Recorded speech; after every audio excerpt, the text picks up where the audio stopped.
Hi, I'm Mark from Coffee Break Languages, and welcome back to another episode in our series, which is helping you maximize your downtime and improve your language learning.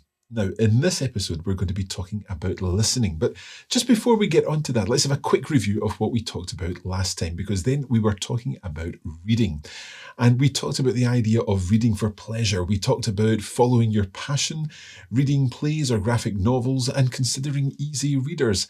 Now, to find this video, just click up here. You'll be able to access that video if you've not yet seen it. But today, as I said, we're going to be focusing on a new topic, and that is listening, because listening is a crucial element of language learning. And I have to say that it's possibly one of the things I find most difficult when it comes to learning a language. When we are beginning to learn a language is very often about the written word. When we are perhaps using a textbook or working our way through a course, we see the words and don't necessarily hear them. But of course, if you're watching videos or listening to podcasts, then you're going to be hearing lots of content. Now, when you're listening to another language, perhaps the most difficult thing is that the native speakers speaking that language don't necessarily make allowances for the fact that you're just learning. So it can be difficult, can be quite challenging at the beginning to build our listening skills in a way that allows us to understand what is going on. But I've got some tips that I hope will help you. And all of these can be applied in very short spaces of time, so you'll be able to maximize your downtime and become a better language listener. Let's have a look at some of these tips. So to begin with, I'd like you to think about something that it could be considered quite controversial. And that is, I would suggest you slow down the listening where possible. Now, that could mean deliberately listening to content that is made for learners, or it could mean using the controls of the device or the platform that you're using to slow down that listening. So, for example, if you're watching something on YouTube, then you can choose the speed button and slow things down in order to catch what is being said more clearly.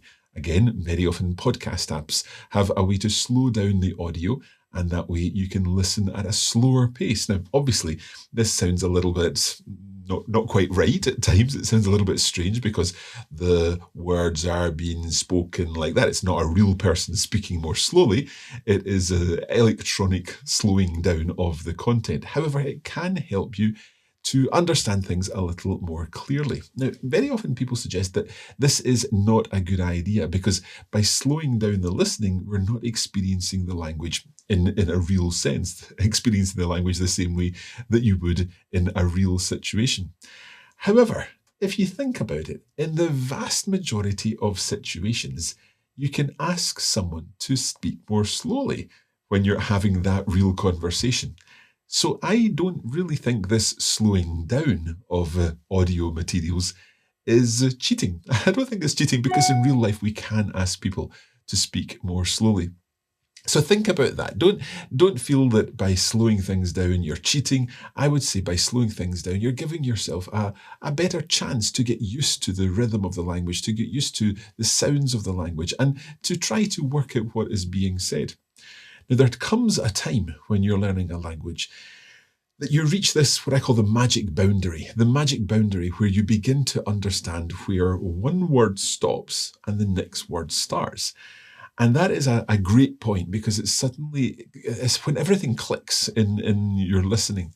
So you're trying to reach that magic boundary where you can see the spoken language, you can see how words are written, and you recognize these words as you've learned them in your course when you hear them. So you're listening to something and you're saying, that's where that word stops. And that's where the next word starts. If I say to you, for example, let's take a Spanish example, pues la verdad es que no sé exactamente lo que está pasando, pero bueno, hagámoslo de todos modos. That's pretty quick. If I slow it down, pues la verdad es que no sé exactamente lo que está pasando, pero hagámoslo de todos modos. So what I'm saying is, well, the truth is I don't really know what's happening, but let's do it anyway. It's often what you feel about listening. Let's just listen anyway. So when I've slowed that down, obviously it's clearer, but when you listen again over and over again, and you can begin to see the joins in these words and where one word stops and one word starts, then it really begins to help. Obviously, that often depends on the language. And with Spanish, when words are run together like that, no sé exactamente lo que está pasando, lo que está pasando, lo que está pasando, it can be a little bit tricky. But again, listening over and over again is the key, in doing as much listening as you can, because that will help.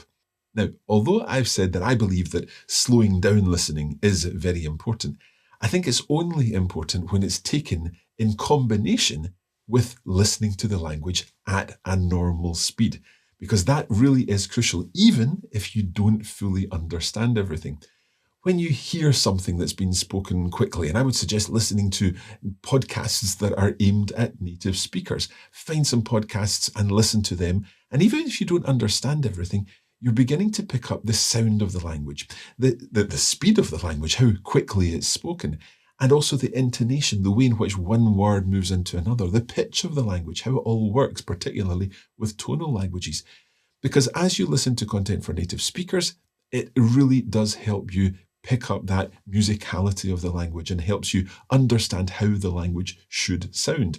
Ultimately, as a learner, we're aiming to replicate that when we speak. So it's really important that you experience that, as well as building your motivation by slowing down your listening.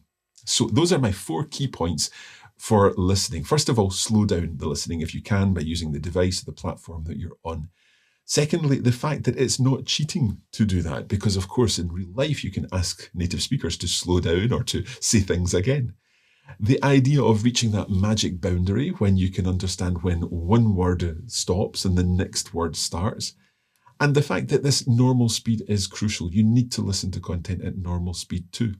So in terms of how we can fit all of this into our daily life, what I would suggest is that in any one session, try to listen to some slowed down content and also listen to it at normal speed. So if you are listening to or watching a YouTube video, then simply watch the whole thing through at normal speed, then slow it down by clicking the speed button and choosing a 0.5 speed or a 0.75 speed. And once you've done that, and perhaps you've recognized more words, speed it up again and let yourself listen to it at normal speed. You can do it the other way too. If you're listening to material for learners, then you can actually speed those up by choosing 1.25 speed or 1.5 speed. And it's really great practice to do that, because it's getting you ready for using that language and listening to the language in everyday life. And that won't take much longer than a coffee break. That's where we're going to leave this video. I hope you've enjoyed it. Of course, if you've found it useful, please give it a like. I'd love to hear your comments on listening, so let us know in the comments what you think about listening, and if you have any tips on listening that will help other learners improve their skills. For now, thank you very much for watching. Stay tuned for the next episode in our series. And for now, muchas gracias. We were speaking Spanish earlier on, so why not a little bit of Spanish? And of course, happy coffee breaking.